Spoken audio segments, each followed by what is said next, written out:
बहुत से भाइयों का ये सवाल होता है कि पवन भाई, चेहरे पर ब्रह्मचर्य से तेज होता है। पवन भाई, मैं तो काला हूं, मेरे चेहरे पर तो तेज नहीं दिखता। तो इस सवाल को मैं थोड़ा गहराई से अपने शब्दों में बताना चाहता हूं। आप सभी भाइयों के मन में पहली बात तो ये बहुत ज्यादा गलत जानकारी बैठी हुई है कि वीर्य रोकने से तुम्हारा जीवन बेहतर हो जाएगा, और उसकी वजह से तुम सोच रहे हो कि चेहरे पर तुम्हारे हमेशा मुस्कुराहट रहेगी। ऐसा बिल्कुल नहीं है। मैं मानता हूं कि जब ये शरीर में रहता है तो स्किन में फर्क आता है, बिल्कुल मानता हूं, लेकिन चेहरे पर तेज का मतलब तुम समझ रहे हो? चेहरे पर तेज का मतलब होता है, तेज माने एक बेहतर जीवन जीना, उस बेहतर जीवन से एक निखार आना। ब्रह्मचर्य मतलब हर कर्म ब्रह्म में लीन होकर करना, ब्रह्म की नजर से चुनाव करना। और जब आप सही ज्ञान लेने के बाद जब आप सही जीवन जीते हो तब एक अलग निखार होता है। और सही जीवन तभी जिया जा सकता है जब आप हर क्षण कृष्ण के संग रहकर कर्म करते हो। कि एक सही जीवन जीना तभी निखार आता है। लेकिन आप लोग सोचते हो कि नहीं, काले को गोरा बना देगा और लंगड़े को फिटफाट बना देगा, और मतलब इस टाइप की आपने ही नहीं, यूट्यूब पर यही तो चल रहा है और यही चीज बहुत गलत है। दिखाते हैं कि काले को गोरा बना देगा, आपको लग रहा है ऐसा होगा, ऐसा बिल्कुल नहीं है। अब आप अष्टावक्र को ले लीजिए। अष्टावक्र जो थे, उनके अगर आप बातों को समझोगे, पढ़ोगे, तो उनके जैसा आपको दूसरा संसार में कोई मिलेगा नहीं। इतनी गहरी बातें बोली है उन्होंने, और 8 जगहों से टूट फूट थे।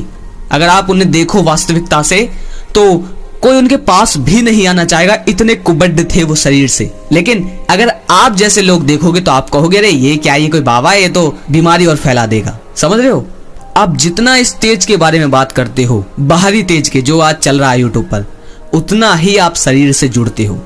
बहुत से भाई कमेंट में मुझे कहते हैं, पवन भाई फेस रिवील करो, मुझे आपको देखना है, आपका तेज ग्लो देखना है। मेरे भाई, ये सब कुछ भी नहीं है, इनसे कोई जीवन में बदलाव नहीं आने वाला।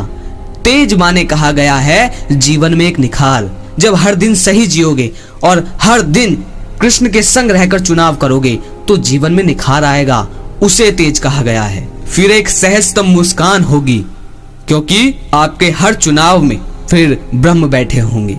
लेकिन इसका मतलब ये नहीं है कि मुश्किलें नहीं आती, कठिनाई नहीं आती, परेशानी नहीं आती, रोते नहीं हो, दिक्कत नहीं होती। सब कुछ होता है, तब भी होगा, आज भी होगा और हमेशा रहेगा। लेकिन तब बात कुछ और होगी और अब बात कुछ और है।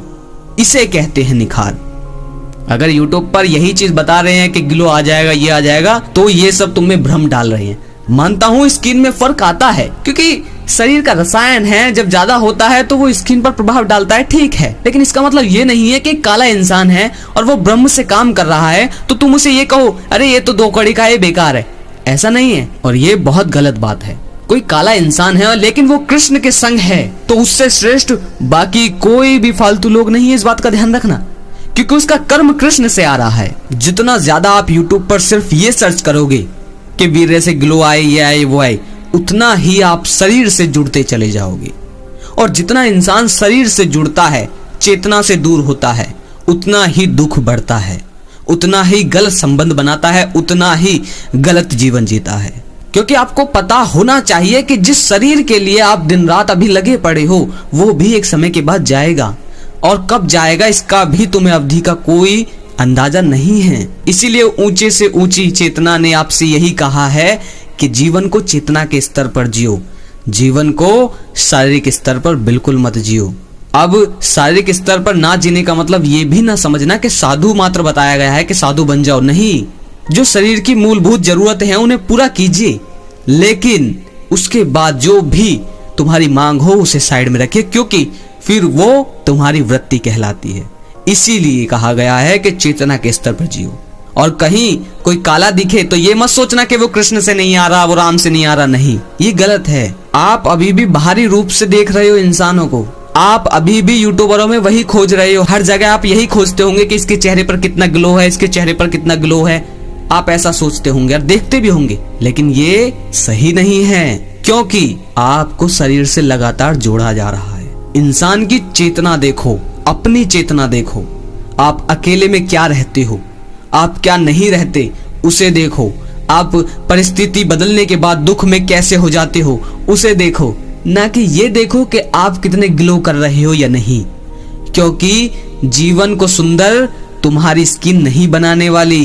कितने लोग राख बन चुके हैं मेरे भाई।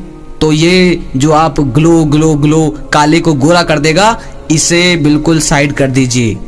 अगर जीवन को सही दिशा में जाना है, कृष्ण ने कभी भी देह को मायने नहीं रखा। उन्होंने हमेशा चेतना के स्तर की बात की है। और केवल कृष्ण ने नहीं, हर धर्म के हर ग्रंथ में हमेशा चेतना के स्तर की बात की गई है। अगर आपको मेरी बात समझ में आई है तो आज से ही बार बार आईने में देखना, उदास होना और जो कर्म करने वाले हैं उन्हें छोड़कर अपने आप को निहारते रहना बंद कर दीजिए। क्योंकि देह लगातार एक जैसी नहीं रहने वाली। ये देह भी मिथ्या है और ये जीवन भी मिथ्या है।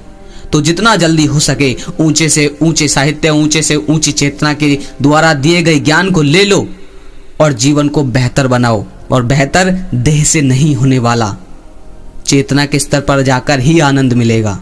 बात समझ रहे हो? अगर लगे शेयर करने लायक तो शेयर जरूर कीजिए, और अगर आपके सवाल नहीं सुलझे हैं तो कमेंट में जरूर बताएं। अगली वीडियो में फिर मिलते हैं मेरे भाइयों। जय